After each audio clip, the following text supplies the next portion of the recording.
What's up, everybody? Welcome back to the channel. Last time I made a video, I was in a hotel out in London. This time I'm coming to you from a cruise ship in the middle of nowhere. You wouldn't believe how hard it is to try and find somewhere in a ship of over 5,000 people where it's just a little bit quiet, even after midnight.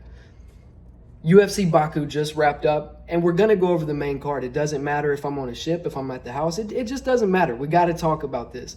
Now, since I'm not in my regular setup, I'm gonna be clipping this video, editing it down, but just be patient with me. We're still gonna get straight to the point like we always do with timestamps available to you guys.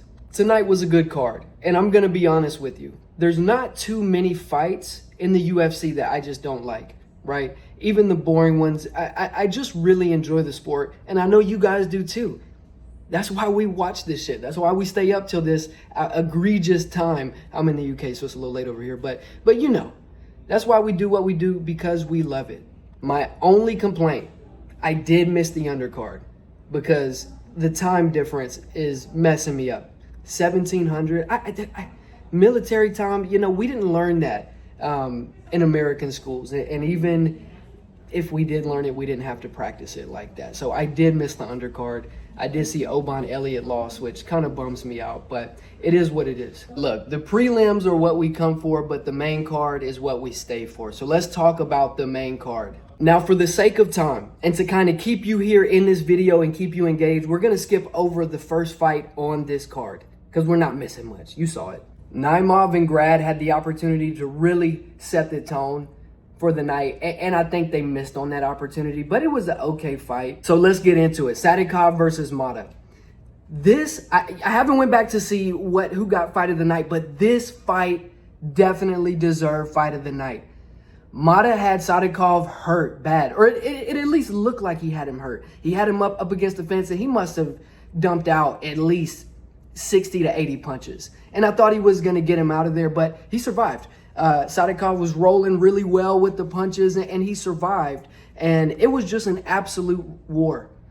It was really back and forth, but after surviving that initial onslaught, he was able to then pour it on to Motta, and he busted Motta up really bad. But I don't think Motta loses any stock from that fight.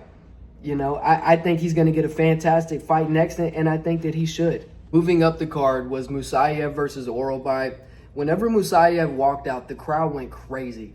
And I was thinking to myself, man, he's got to win, because this crowd is just so electric. And I believe that feeds into these fighters. And I believe it did in this fight. Within the first minute of the first round, though, Orolbai took Musayev down. And that's never a place you want to be in a fight, is on your back within the first minute. But the crowd continues to roar, and Musayev was able to get up.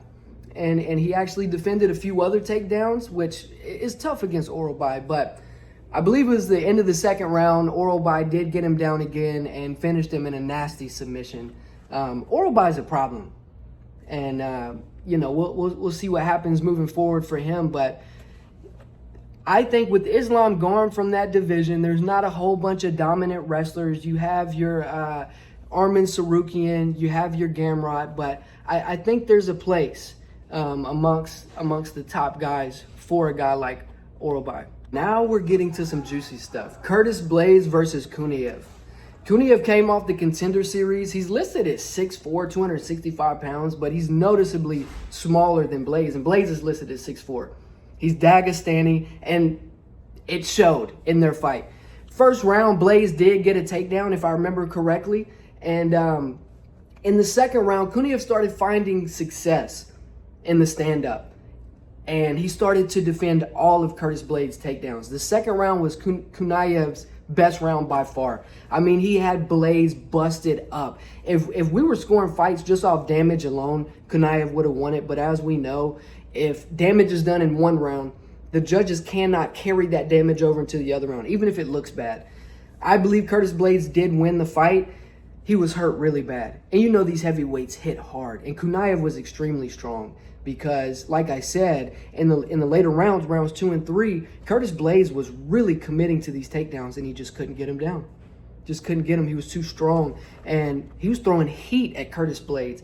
But Blaydes stood in there. I think this is another fight that could absolutely qualify for fight of the night. And after the fight, Curtis Blaydes called out Surreal Gun. I think that's an excellent fight that needs to happen. Hopefully we get some news regarding John Jones and the whole heavyweight thing. This division needs to move forward. I'm not even kidding you guys, like 42,712 people have passed through this hallway while I've been trying to make this video. But look, this isn't my space. I'm sharing a space with all these people.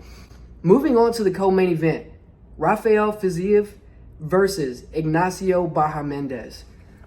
This was a very interesting fight, and it was one that Rafael needed to win, right? He hadn't won a fight in over 3 years. We know he's top of the top. He's elite. He's fought all these killers, but he hasn't gotten a win in a while.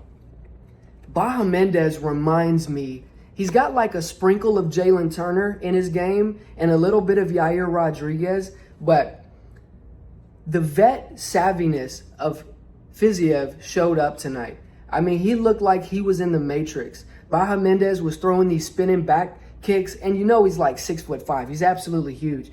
And Fiziev would just duck out of the way. I mean, I'd have to have three hands to count how many times he did that in this fight.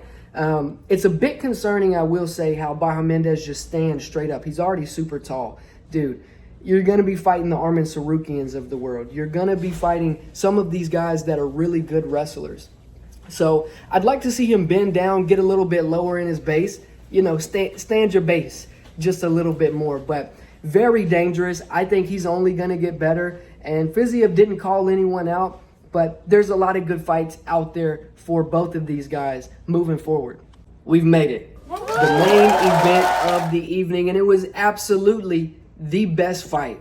Wasn't the most competitive, but it was the best. Jamahal Hill really needed to win this fight against Khalil Rountree. This was a must-win in my opinion, right? Khalil could have went in there and lost this fight, and his stock would have still been pretty high. You know, you go in there off a 5-fight win streak, you lose to Alex, lose to Jamahal, former champion, no big deal. Well, it didn't go well for Jamahal Hill tonight.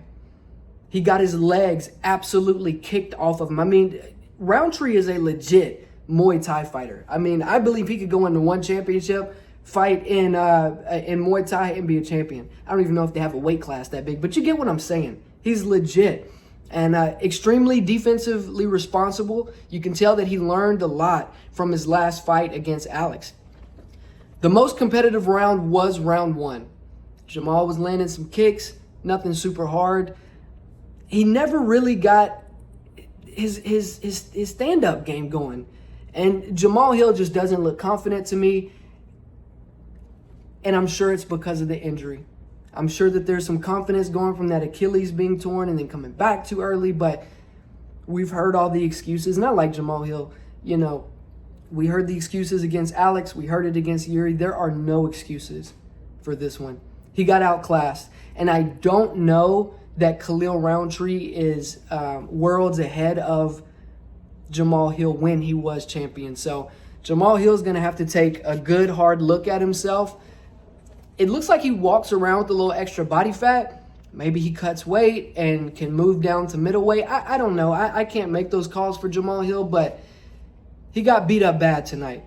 He really did. And I'm going to try to sneak some highlights onto my YouTube shorts, see if I don't get copyrighted. But yeah, it was a great card. It was a great card, and I'm having a great time on this cruise ship. Guys, I want to thank y'all for watching this video and being a part of this family as we continue to grow.